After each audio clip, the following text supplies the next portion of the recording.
Assalamualaikum warahmatullahi wabarakatuh. Kembali lagi bersama aku Aisyah dari Universitas Nusa Putra. Di sini aku akan menjelaskan mengenai pengenalan manajemen keuangan. Sebelum menuju pembahasan manajemen keuangan, apa sih pengertian dari keuangan? Keuangan menurut Kamus Besar Bahasa Indonesia atau KBBI diartikan sebagai keadaan uang, urusan uang, segala yang berkaitan dengan uang dan seluk-beluk uang. Menurut Ridwan dan Inge menyatakan bahwa keuangan merupakan ilmu dan seni dalam mengelola uang yang mempengaruhi kehidupan setiap orang dan setiap organisasi keuangan yang berhubungan dengan proses, lembaga, pasar, dan instrumen yang terlibat dalam transfer yang diantara individu maupun antara bisnis dan pemerintah. 3 pertanyaan dasar mengenai keuangan. Pertama, investasi jangka panjang apa yang harus dilakukan oleh perusahaan, di mana area keuangan ini biasanya disebut sebagai penganggaran atau capital budgeting. Kedua, bagaimana perusahaan mengumpulkan uang untuk dana investasi ini? Biasanya pilihan pendanaan perusahaan disebut sebagai keputusan struktur modal atau capital structure. 3. Bagaimana perusahaan mengatur arus kas yang timbul dalam kegiatan operasi sehari-hari dengan baik? Area ini biasanya disebut sebagai manajemen modal kerja atau working capital management. Alasan mengapa kita perlu mempelajari manajemen keuangan, karena manajemen sangat penting, sebab manajemen sangat berhubungan dengan aktivitas penggunaan dana, aktivitas pengelolaan aktiva, serta aktivitas perolehan dana. Pengertian manajemen keuangan. Menurut Dr. Randes R. Agus Sartono, menyatakan bahwa manajemen keuangan adalah manajemen dana baik yang berkaitan dengan pengalokasian dana dalam berbagai bentuk investasi secara efektif maupun usaha pengumpulan dana untuk membiayai investasi atau pembelanjaan secara efisien. Secara umum, manajemen keuangan adalah bagaimana cara memperoleh pendanaan modal, kerja menggunakan atau mengalokasikan dana, dan mengelola aset yang dimiliki untuk mencapai tujuan perusahaan. Ruang lingkup manajemen keuangan. Ruang lingkup manajemen keuangan terdiri dari: pertama, keputusan pendanaan, meliputi keputusan manajemen dalam pencarian dana perusahaan, misalnya kebijakan penerbitan sebuah obligasi dan kebijakan hutang jangka pendek, serta jangka panjang perusahaan yang bersumber dari investasi internal maupun eksternal perusahaan. 2. Keputusan investasi, kebijakan pendanaan modal perusahaan atas aktiva tetap atau fixed asset seperti gedung, tanah, dan peralatan mesin maupun aktiva finansial berupa surat-surat berharga, misalnya saham dan obligasi atau aktiva untuk menginvestasikan dana pada berbagai aktiva. 3. Keputusan pengelolaan aset, yaitu kebijakan pengelolaan aset yang dimiliki secara efisien untuk mencapai tujuan perusahaan. Bentuk-bentuk organisasi bisnis.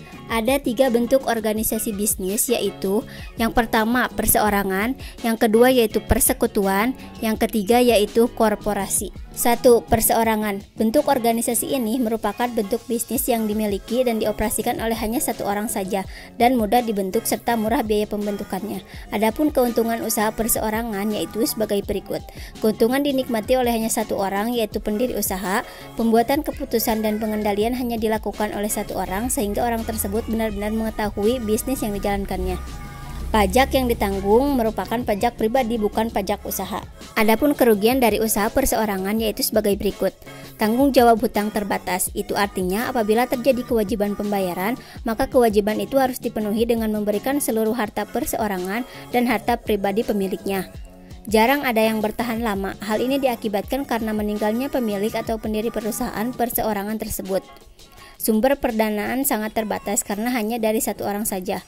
Berpikir pada satu pola pikir saja. Apabila orang itu tidak berpengalaman dalam bidang bisnis, maka risiko kegagalan akan sangat besar.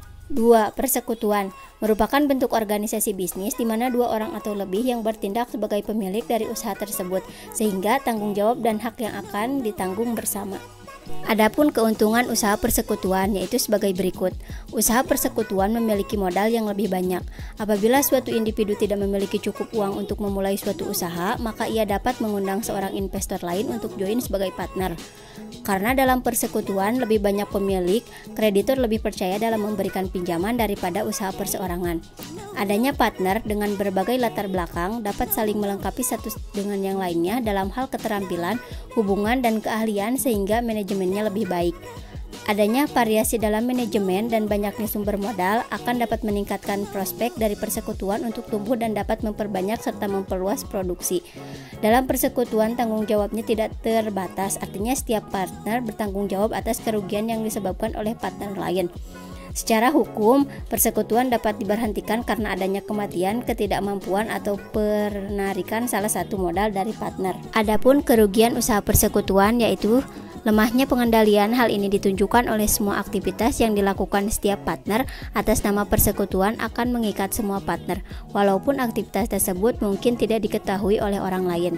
3. Korporasi merupakan suatu kesatuan menurut hukum atau suatu badan usaha yang diciptakan menurut undang-undang suatu negara untuk menjalankan suatu usaha atau kegiatan atau aktivitas lainnya yang sah.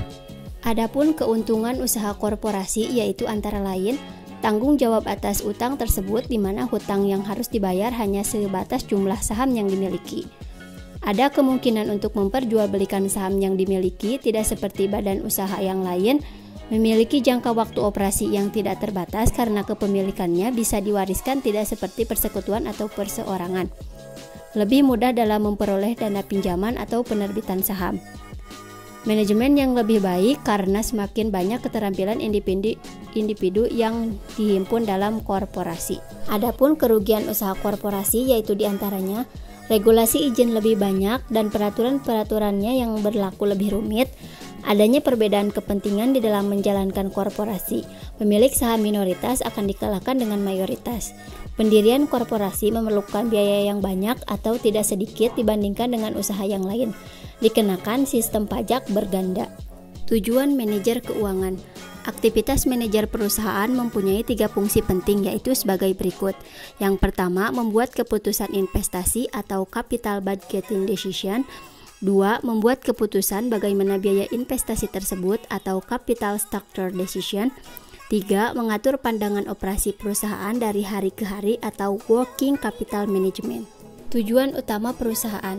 Tujuan utama dari sebuah perusahaan adalah untuk memaksimalkan seluruh kekayaan pemegang saham yang diraih dengan memaksimalkan harga pasar saham perusahaan, karena seluruh keputusan keuangan akan terefleksi di dalamnya. Fungsi manajemen keuangan. Pada dasarnya ada 5 fungsi utama dalam manajemen keuangan, yaitu sebagai berikut. Pertama, planning atau perencanaan keuangan. Kedua, budgeting atau anggaran keuangan. Ketiga, controlling atau pengendalian keuangan. Keempat, auditing atau pemeriksaan keuangan. Dan yang kelima yaitu reporting atau pelaporan keuangan. Prinsip manajemen keuangan. Pertama, time value of money atau nilai waktu. Kedua, there is a risk return trade-off. Ketiga, cash flow are the search of value. 4. Market price reflects. Mungkin cukup sekian yang dapat saya sampaikan. Saya Aisyah pamit undur diri. Wassalamualaikum warahmatullahi wabarakatuh.